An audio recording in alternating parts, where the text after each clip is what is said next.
And then I come back with some questions that I posted on Facebook earlier today, just to start conversation, get your thoughts, some things that I was wondering about the NFL season coming up. So my first question is, how good does Jordan Love have to be for the Packers to win the NFC North? Now,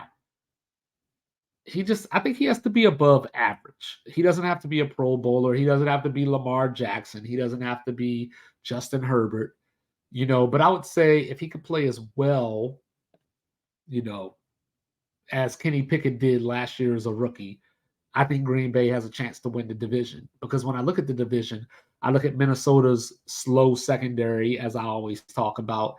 Their defense leaves a lot to be desired, especially against the run.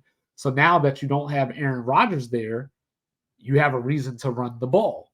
Me and Mr. Logical always argue about this because I always say that it's hard to have a running game when you have a quarterback like Peyton Manning, Aaron Rodgers, Brett Favre, so on and so forth, because it goes like first and goal from the one, pass, second and goal, pass, third and goal, pass. And if you go for it on fourth down, you're probably going to pass again. And then we're going to give the quarterback all the credit and say he has 500 touchdowns when he's throwing the ball all the damn time. But, with Aaron Jones and A.J. Dillon, Green Bay has a chance to control the clock. I think they're going to have a top 6 to 8 defense. They have one of the best corners in the league, locked down, Jair Alexander. So I think Green Bay is going to have a chance, not necessarily to win the division. I picked Detroit to win the division with Minnesota in second. But when I look at Detroit, they can outscore everybody. They made some moves that I like. I like their draft. The linebacker they drafted out of Iowa. They picked up some corners, so like Emmanuel Mosley from the 49ers and such. But the question, and of course they got Gardner Johnson from Philly. But we got to see Detroit do it. I think they can do it, but we have to see them do it because I have been wrong before. So I think that Green Bay is live in this division. I think that Jordan Love has looked great throughout the preseason so far. I know it's just preseason, but we would bang on him if he didn't look good throughout the preseason. So you might as well give him his props when he does look good during the preseason. Number 2, can Buffalo finally meet expectations? And by expectations, I mean getting to the Super Bowl. Now, with all these Stephon Diggs rumors out here now, Stephen A. Smith this morning saying that he wants out of Buffalo, it makes me question. Because when I go back and look at it 2 years ago, we saw this. They went into Arrowhead Stadium. We thought Josh Allen had won the game for Buffalo. And then all Patrick Mahomes needed was 13 seconds to get the ball downfield, kick the field goal, take it to overtime. Kansas City won in overtime without Buffalo touching the ball. Last year, coming to the season, myself included, a lot of people picked Buffalo to win the Super Bowl last year, or at the very least to get to it. But of course, it wasn't to be. Cincinnati came in there and out Buffaloed Buffalo.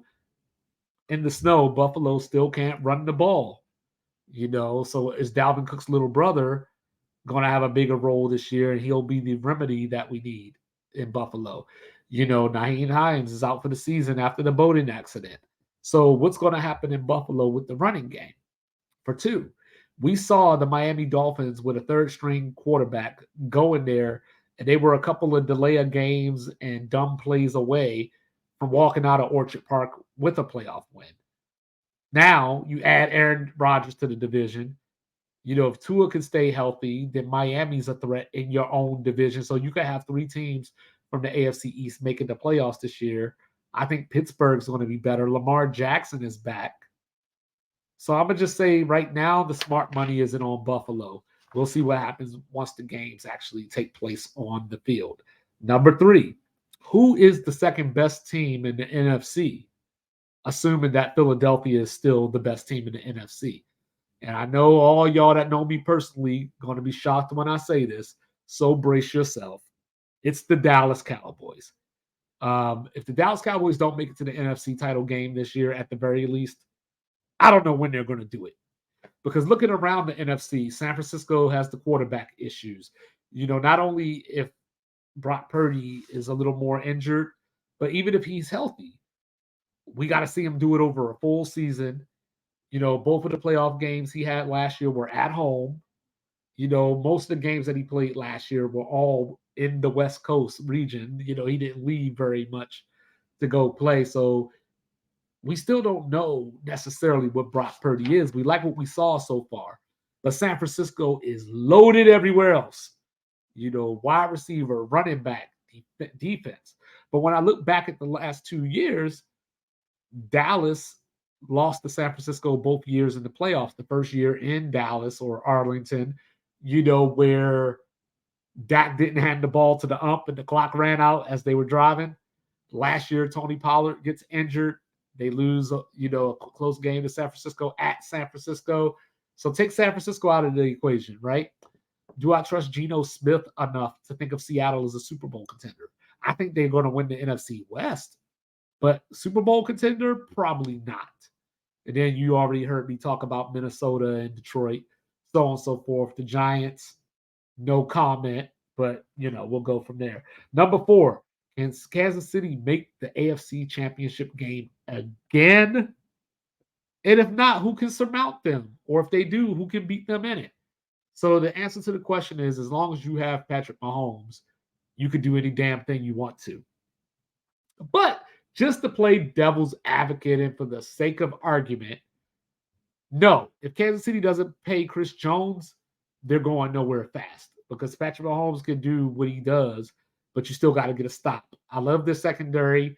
They play a lot of young players on defense. We saw Nick Bolton emerge, especially in the Super Bowl. So Kansas City is definitely going to have a lot to say about who gets to the AFC Championship game and who gets to the Super Bowl.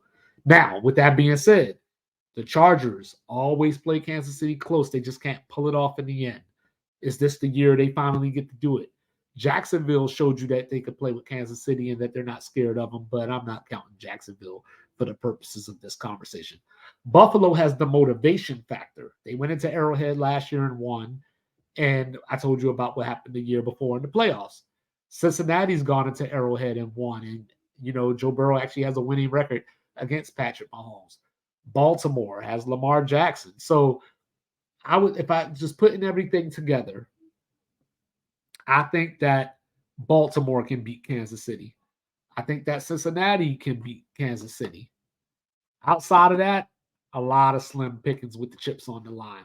And then finally, which rookie quarterback will have the best season? And I think the answer to that question, surprisingly, is Bryce Young. I say surprisingly because we've seen the makeshift offensive line that the Carolina Panthers are trotting out there. So hopefully Bryce Young can stay healthy enough to answer this question.